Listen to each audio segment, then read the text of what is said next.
It's going to show us how we can repurpose our Easter plants. Yes. Right? Well, Easter, just like Christmas, when you get all the poinsettias and you don't know what to do with them and they end up on your porch and they die. Yeah. We don't want that happening to your spring flowers, right? What are the popular flowers? Most popular is the Bermuda or the Bermuda Lily, which is kind of called the Nelly White. Did you know that northern coast of California and Oregon produce 95% of these lilies in the country? I didn't know that. Really? How do you like that? I didn't know that. Wow. Yeah, so it's We're number one at something. finally at something.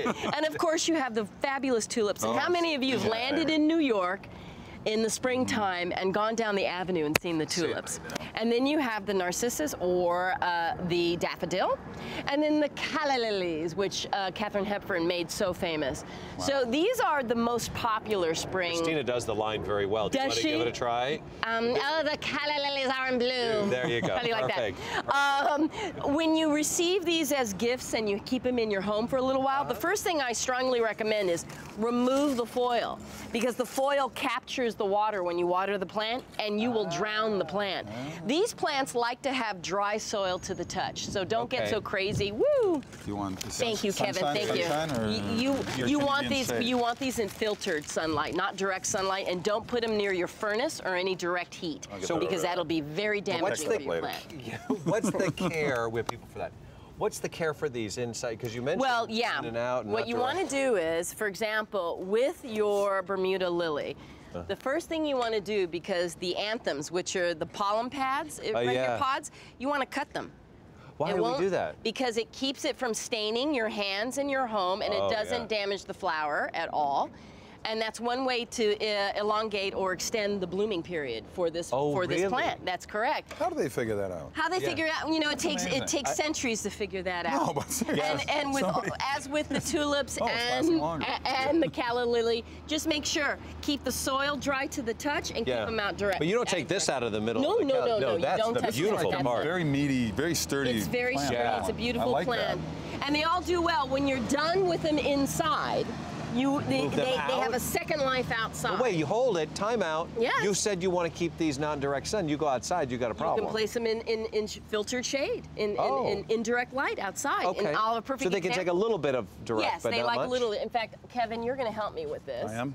Here's the Calla Lily, and I'm going to go right behind you. There you go. Here's a perfect location for a Calla Lily because it has shade, sun, right? Okay. So I'm going to take this Calla Lily out of the pot. I just like to say Calla Lily. Calla Lily. Voila.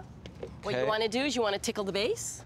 Tickle, tickle. Tickle, tickle. Now you can tell it a joke too. That'll make it. The predetermined hole here. Why do you? By the way, I always just real quick. Do you cut? Can you cut them, or do you? No. Do you score you don't that? Want to cut them because this is all very important. The plant is taking care of itself. So this is, you want to keep all that intact. You want to loosen any loose soil. That would explain a lot. You want to put it in the hole that you prepared. And Kevin, I want you to take that shovel and I want you to fill in that hole. I have another question too. Gosh, so many of them, they're coming rapidly now. How deep do you put it in? Do you want to? You put it in, if the pot is 6 inches, you want to put it lower than the 6 inches. So lower than, yes, so not to keep it out. And wider than the 6 inches. So you want to give it room to grow. Now, after he's done that, which is absolutely perfect, when the weather starts getting cold, that's why you have the mulch. And you put the mulch around it because that keeps the moisture in and the warmth in. Would you water first, fertilizer before you do the... After you've planted it, you drench it, you put a little fertilizer in it. Okay. And then once the weather begins to get a little colder, you put mulch on top of it. Okay. No, I used to landscape. Oh, did you really? You're perfect. During you're my college absolutely years, perfect. I did landscaping. Oh, wow. I'm not an expert, but I was big. I did what I was told. Sure. And I'm going to tell you what to do. Okay. Another repurposing of your fabulous plant is, let's imagine that the blooms are gone, okay? So now what you want to do is, I'm sorry plant, but you want to cut off the stalks. You see what I'm doing? You cut off the stalks. Imagine that this can be planted in the yard in the same area, and when fall comes, when the blooming season is over, because these bloom from winter to summer, when it starts to get colder, you get even lower. Lower with it. So I could do this even in the home state of Minnesota that I grew up in. That's You right. can do this. Exactly. Because it gets cold. Because it gets very cold. Does it? Oh, yeah. When did that happen? Oh, I don't know, recently. And this is what it looks like in the soil. Okay? And it Like just a goes into bulb. hibernation mode. I want to show you what you can do. All right. This is this. This is this. This is this. This is a bulb. You want to take a pot or the soil. You want to dig a hole 6 inches deep. From the top of the pot or from the top of the soil? From the top of the plant. Okay. Oh, got it. Okay. See it? Here's the stalk. Yep. Here are the roots. You dig a hole deep enough to bury the roots and the stalk. I'll give you a little angle there. You see that? Yep. Yep. You want to put mulch on top to keep the moisture in and the cold out.